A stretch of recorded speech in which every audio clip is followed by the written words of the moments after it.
Hello everyone, welcome to crispy info current affair series. Start करते हैं हमारे 25 जून 2025 के करंट अफेयर्स को। तो सबसे पहले नेशनल न्यूज़ के साथ rare blood integration. India integrates rare donor registry with e Rakt Kosh platform for 4000 plus rare donors. Bombay R H null p null blood groups to benefit thalassaemia और हेमोफीलिया पेशेंट। तो जो दुर्लभ रक्त एकीकरण है उसके बारे में हम बात कर रहे हैं। हमारे पास एक ई रक्त कोश प्लेटफॉर्म है जिसमें जितने भी ब्लड ग्रुप्स हैं, जो डोनर्स हैं और बहुत सारे जो वेरियस ब्लड ग्रुप्स हैं उनके बारे में यहाँ पे इंफॉर्मेशन रहता है। तो अब भारत ने दुर्लभ डेटा जो रजिस्ट्री है, जो भी यहाँ पे कुछ जो रेयर ब्लड ग्रुप्स होते हैं, तो उसको यहाँ पे इंटीग्रेट किया जाएगा, उसका एकीकरण किया जाएगा और ई रक्त कोश के साथ इसको जो है इंटीग्रेट किया जाएगा। बताया जा रहा है कि 4000 प्लस दुर्लभ जो ब्लड ग्रुप्स हैं, जो डोनर्स हैं, फॉर एग्जांपल जैसे बॉम्बे आर एच पी नल, ये सब जो हैं, ये सब रेयर जो होते हैं वो ब्लड ग्रुप्स होते हैं। तो ये जब हो जाएगा इंटीग्रेशन रेयर डोनर रजिस्ट्री और ई रक्त कोश का, तो इससे थैलेसीमिया और हेमोफीलिया जैसे रोगियों के लिए ये बहुत ही ज़्यादा उपयोगी हो जाएगा, महत्वपूर्ण हो जाएगा।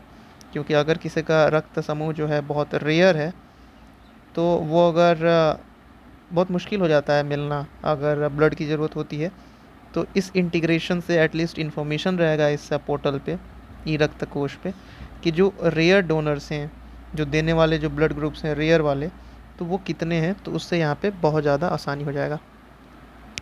IIT Delhi inclusion first special PhD admission drive for SC/ST candidates launched until June 30, 2025 to address the doctoral level reservation shortfall।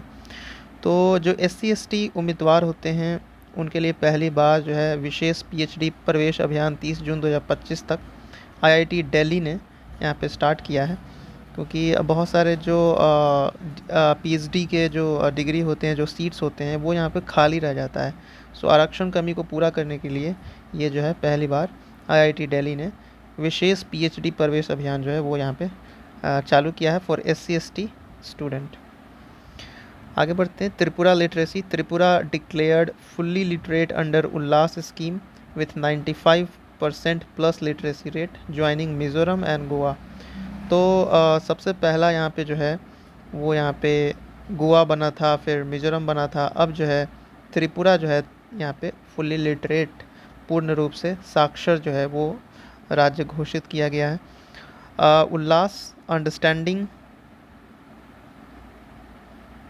Life long learning for all in the society जो है इसका फुल फॉर्म है। तो उल्लास scheme के तहत जितने भी यहाँ पे जो लोग हैं उनको यहाँ पे साक्षर करना है। तो अब जो है त्रिपुरा जो है वो तीसरा राज्य बन गया है after Mizoram and Goa. Income survey. India's first all India household income survey to launch in 2026 by the ministry of states programme and implementation with Surjit Bhalla leading technical expert group. तो आय सर्वेक्षण होगा, भारत का पहला अखिल भारतीय पारिवारिक आय सर्वेक्षण 2026 में MOSPI द्वारा सुरजीत भल्ला की अगुवाई में तकनीकी विशेषज्ञ समूह के साथ जो है वो किया जाएगा। सो इनकम सर्वे जो है हाउस होल्ड जो कंजम्पशन एक्सपेंडिचर वगैरह, इनकम एक्सपेंडिचर वगैरह, ये सब जो है पूरा जो है वो यहाँ पे किया जाएगा survey. Vegan leather. CSIR NIIST and NECTAR partner for vegan leather. तो वीगन लेदर जो है एक स्पेशल, जैसे हम लेदर यूज़ करते हैं तो वो बेसिकली एनिमल्स से एक्सट्रैक्ट करते हैं, लेकिन ये जो वीगन लेदर होता है ये प्लास्टिक्स का बना रहता है। तो CSIR NIIST और नेक्टर ने यहाँ पे एक तरह का साझेदारी किया है ताकि आत्मनिर्भर भारत पहल के तहत जो है वीगन लेदर विनिर्माण के लिए खासकर जो पूर्वोत्तर राज्य उसमें कृषि अपशिष्ट का उपयोग करके वीगन लेदर जो है वो बनाया जाए। आगे बढ़ते हैं, स्टेट न्यूज़ देख लेते हैं। Assam reforms. Transgender community gets OBC status and anganwadi workers receive 50% reservation in supervisor position under CM Himanta Biswa Sharma.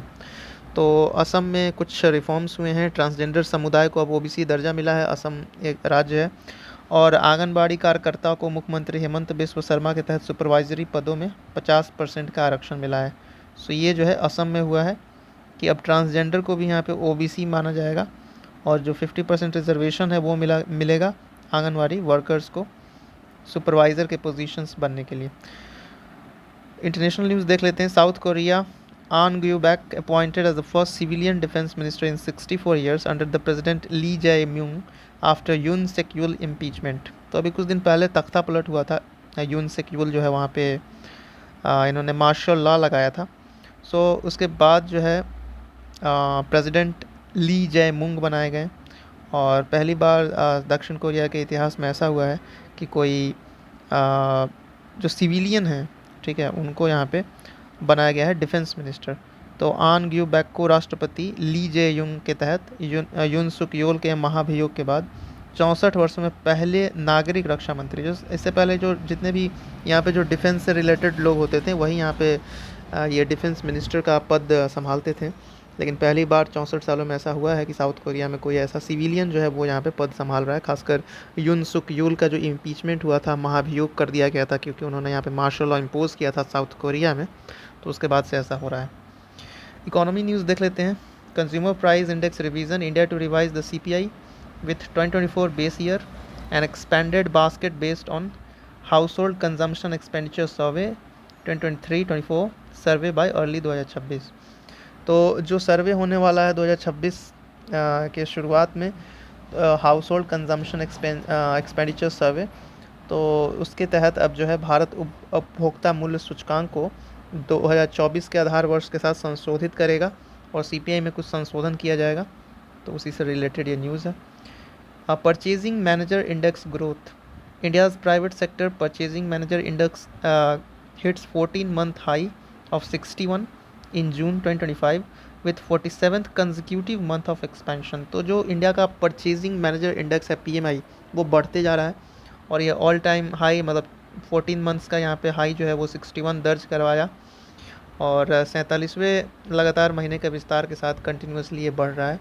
सो ये बहुत अच्छी बात है। प्राइवेट सेक्टर का जो PMI है वो यहाँ पे बढ़ते जा रहा है, हमारे इंडिया GDP और इकोनॉमिक ग्रोथ के लिए बहुत अच्छा है।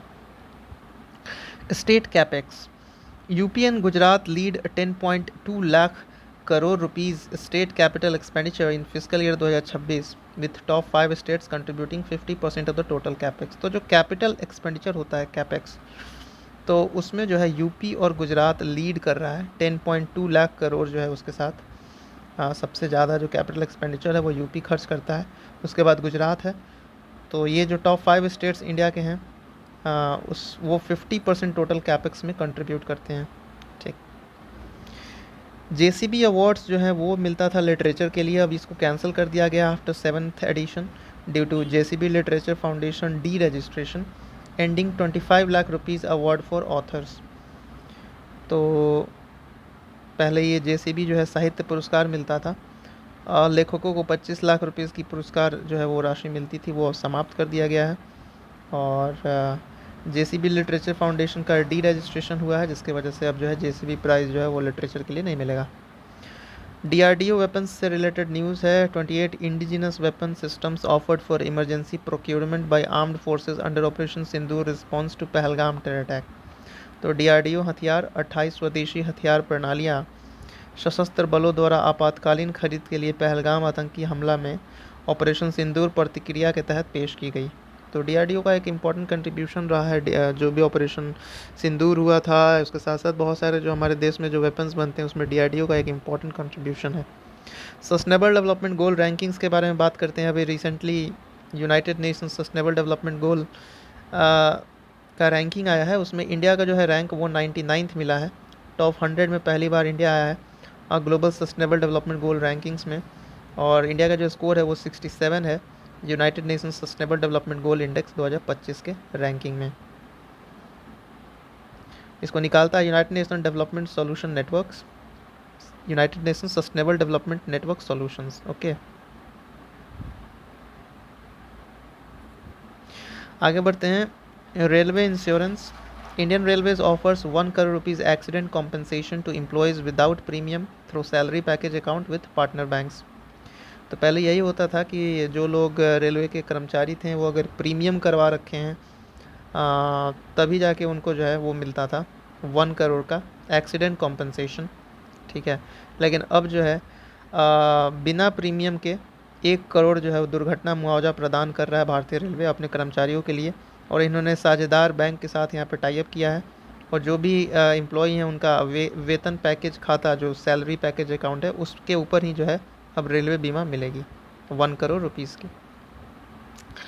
नव्या scheme, Government launches Navya pilot for adolescent girls aged 16 to 18 in 27 districts across 19 states for non-traditional sector skilling। तो ministry of women and child development और मिनिस्ट्री ऑफ स्किल डेवलपमेंट ने मिलके एक स्कीम लॉन्च किया है नव्या। वो लड़कियां जिनकी एज 16 to 18 है, अगर वो वोकेशनल एजुकेशन में रुचि दिखा रही हैं तो उनको यहाँ पे ट्रेनिंग दिया जाएगा ताकि वो अपने स्किल का यूज़ करके अपने लाइवलीहुड को और इम्प्रूव कर सके। सो ये जो स्कीम है नव्या, बेसिकली जो एडोलेसेंट गर्ल्स है 16 से 18 साल जो लड़कियां हैं, किशोरियां हैं, उनको यहाँ पे गैर पारंपरिक क्षेत्र में कौशल हेतु नव्या पायलट शुरू किया गया है, नव्या योजना। और ये ध्यान रखेंगे 19 राज्यों में 27 जिलों में ये लॉन्च किया है शुरू में। ग्रीन अमोनिया के बारे में देखते हैं। SECI solar energy corporation of India floats 724,000 tons per year green ammonia tender with 1533.4 crore rupees incentive under site scheme. Green hydrogen का एक इम्पॉर्टेंट स्कीम था साइट, और ये जो है डीकार्बनाइजेशन के ऊपर फोकस किया जा रहा है इस बार। तो जो ग्रीन अमोनिया होता है बेसिकली उसमें जो हम अमोनिया यूज़ करते हैं उसमें बहुत ज़्यादा कार्बन डाइऑक्साइड का एमिशन होता है। तो site scheme strategic intervention for green hydrogen transition scheme green hydrogen के लिए लॉन्च किया गया था।